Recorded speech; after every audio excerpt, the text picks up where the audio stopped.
10 yilga mana shu podpunkt bilan qo'yish noqonuniy hisoblanadi va buni 5 yilga qisqartirish mumkin. Demak, keyingi zapret turi bu podpunkt 2.1 chas 1 statiya 27 fezi 114. Qanday holatlarda bu podpunkt bilan zapret qo'yiladi? Agar sud yoki MVD tomonidan 2 yoki undan ko'p marta vidvarena qilingan bo'lsangiz, aynan mana shu podpunkt bilan zapret qo'yiladi. Misol uchun, birinchi vidvarena qilinganingizdan keyin chiqib ketmay, yana qo'lga tushib, yana vidvarena qilingan bo'lsangiz, mana shu podpunkt bilan zapret qo'yiladi. Taqiq muddati oxirgi vidvarenadan 10 yil hisoblanadi. Qanday holatlarda bekor qilinadi? Agar chiqarib yuborish qarori bekor qilinsa, ya'ni vidvarenangizni bekor qilsangiz, buni ham bekor qilsa bo'ladi.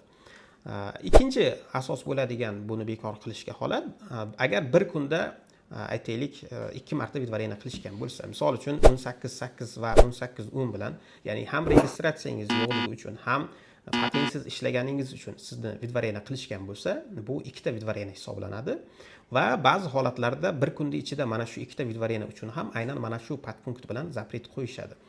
Bu noqonuniy hisoblanadi, chunki bu yerda ketma-ketlik yo'q.